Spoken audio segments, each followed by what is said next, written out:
Good morning, everyone. Thank you very much for joining us here today. My name is Jay Costa, and I serve as the Democratic Senator in the 43rd District and Democratic Leader, which includes where we're at today at Southside Riverfront Park.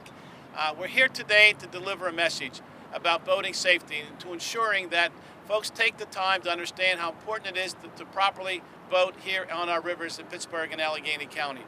We have a number of folks who are here today that are going to join us. Certainly commissioners from the Fish and Boat Commission. We have the Waterway Conservation Officers and City of Pittsburgh's boat rescue and river rescue folks as well. But we're here today to really talk about delivering a message about boating and particularly drinking and boating. Given some of the limitations now we have here this upcoming weekend and next couple of weeks with respect to use of alcohol, we think it's imperative to remind folks that despite the fact that you can't go get a drink in the bar, you should not be drinking and driving and operating a boat as well. That's one of the principal messages we want to deliver today, but also recognizing there's other ways in which we have to ensure that we have boating safety taking place here, making certain we have ample number of life preservers, etc. So I'm happy to be here as they have this conversation, and I'm going to call upon Tim Schaeffer. He'll be the next speaker as we go forward talking about some of these messages that we want to deliver for Pittsburgh and Allegheny County. Thank you. Tim?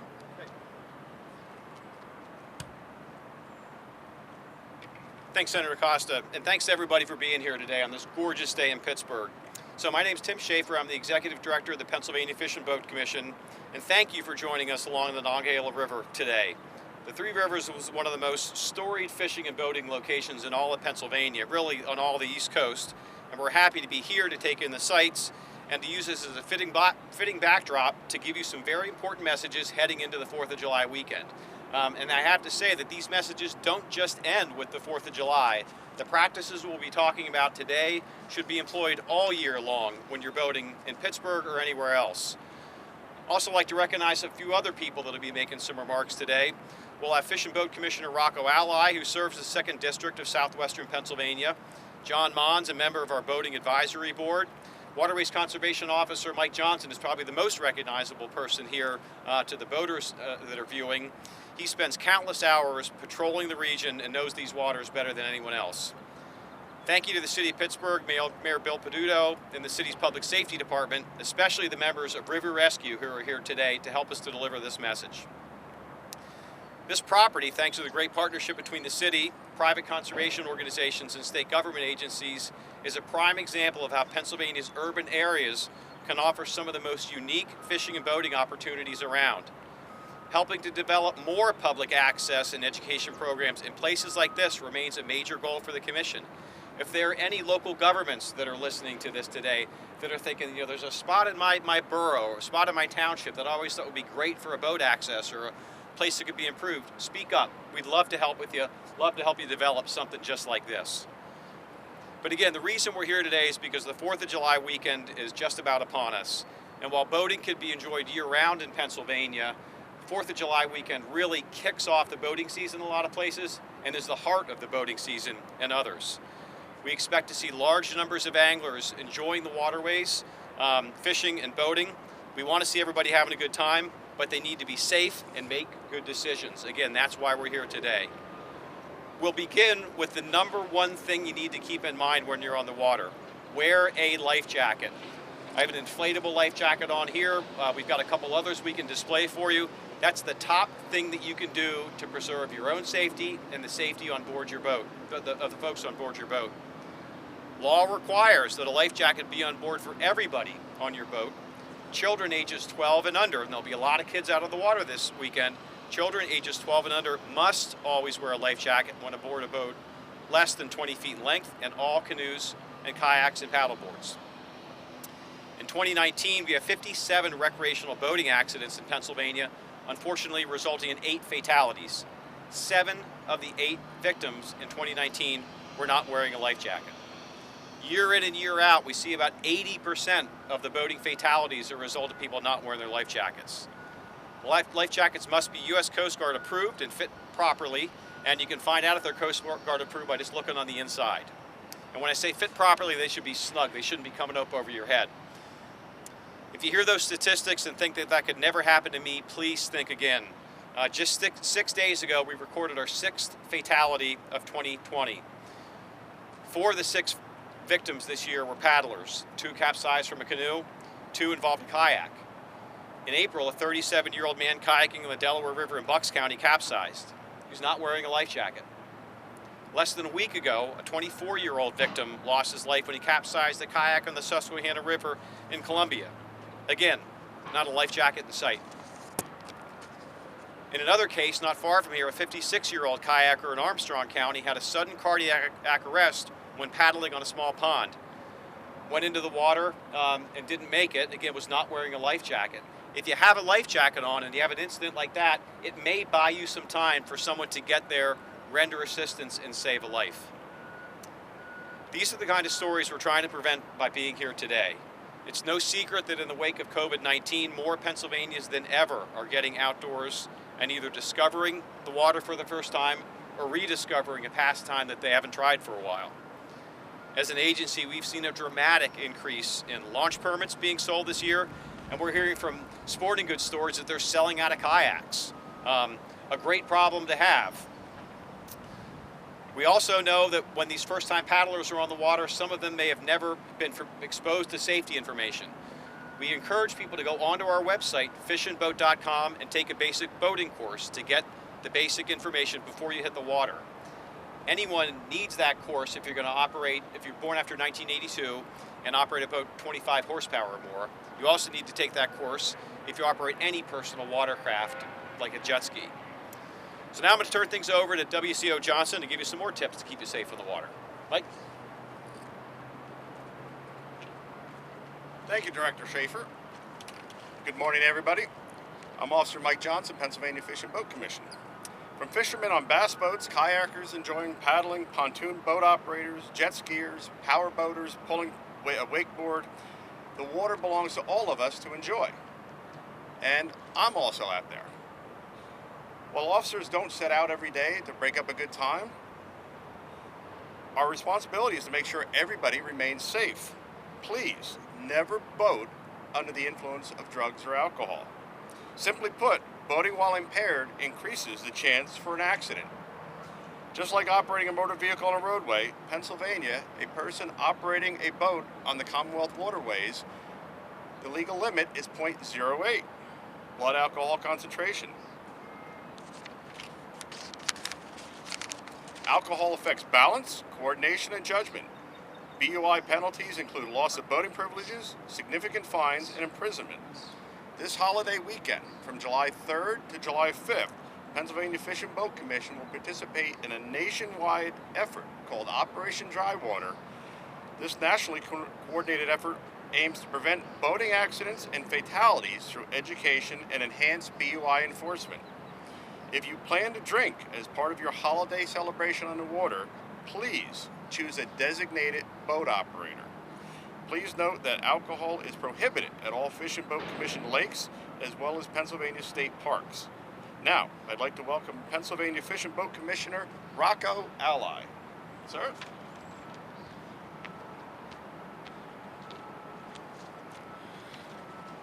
Thank you, Officer Johnson and Director Schaeffer. Welcome, guests. As we prepare to celebrate this Independence Day weekend, this Three Rivers area will be bustling with activity.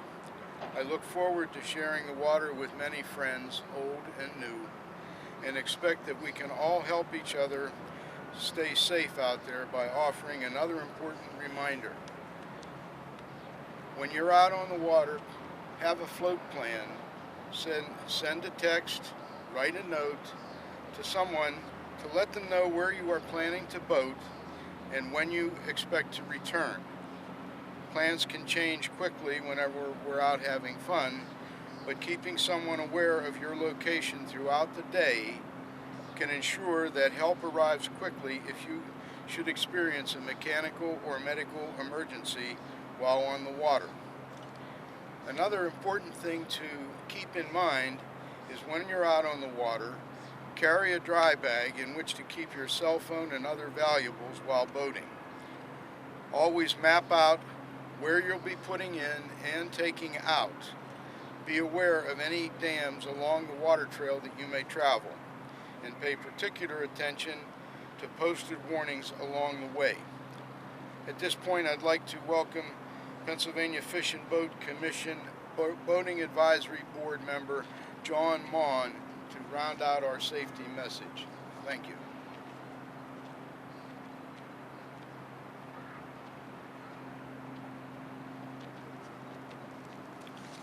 Thank you, Commissioner. My name is John Mahn, and I'm a member of the Boating Advisory Board. As we know, there's a reason why Pennsylvanians love to fish and boat in the summer. It's beautiful. Most days we've got blue skies and hot sun, and a day spent on the cool waters help us unwind and enjoy the natural resources around us. But don't be fooled. Things can get nasty very quickly. That's why it's important to always check the weather forecast before and during each boating trip. Summer's fast-moving storms can cause water levels to rise quickly and become dangerous. High water conditions can affect visibility and hide submerged obstacles such as logs and rocks that would cause you to capsize. We tend to lose track of time when we're having fun on the water, so be sure and check the radar on your smartphone or just place a call to a friend who can let you know if there was bad weather on the way. The last place you want to be during a severe thunderstorm is bouncing around in a boat. If you even suspect that bad weather is coming, head for shore and wait things out. You will live to boat another day. As we prepare for one of the busiest boating weekends of the summer, I look forward to sharing the water with you, and please boat safely. Now I'll hand things back to Director Schaeffer to conclude our comments. Thank you.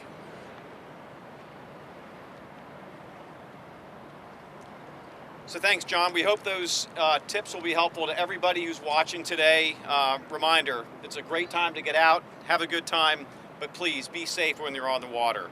As we leave here today, we encourage you to take a look at our website, fishandboat.com, or our mobile app, FishBoatPA, which has maps to lots of different places where you can fish and boat in Pennsylvania. We have maps that with a near me feature where you can find boat ramps 5, 10, 15, 25 miles from where you live. If you don't know where to go, it's a great place to start for information. You can also learn about where to go for fishing tips. We have a list of Pennsylvania's best fishing waters. We all know about the 3 rivers, but there are places throughout southwestern Pennsylvania that will be a wonderful place to spend your Independence Day weekend. So with that, we'd be happy to answer any questions. Again, we have our staff here. We have River Rescue from Pittsburgh. Senator Costa, thank you again for hosting us today. And with that, we'd be happy to answer any questions. Where is alcohol allowed on, I heard you say no alcohol in state parks, but can you go over that? Sure. Officer Johnson, if you had a question about alcohol use. Where is it permitted? Yes, ma'am. Well, alcohol is permitted on waters of the Commonwealth. Waters of the Commonwealth, like you see right here, you can have alcohol on a boat. Unlike Title 75, the Motor Vehicle Code, the Pennsylvania Fish and Boat Commission Code does not prohibit open containers on a boat. Now, we realize people recreate, but we want them to recreate responsibly. So yes, even though alcohol is not prohibited from being on a boat, you can have open containers. We really just stress that people do it responsibly. Now, go ahead, ma'am. Okay, well my question is, how do you spot an intoxicated or a boater who is using some sort of substance or under the effects? Great question. If we interact with a boat, we will only interact with a boat for a probable cause stop or a reasonable suspicion, meaning there's something going on. We see a violation. Our officers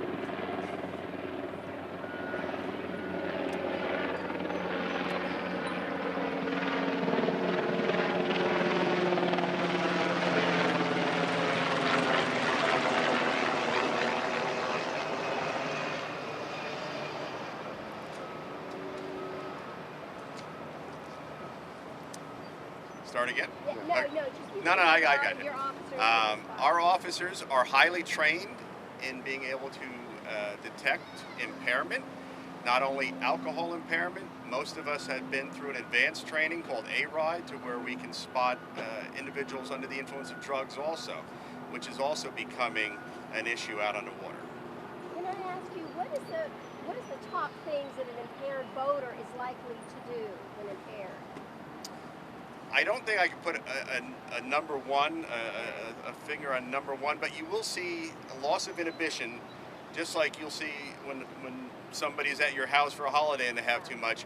You'll see persons traveling down the river at full speed and having a person on the bow, which is a violation of the Fish and Boat Code. It's also very dangerous.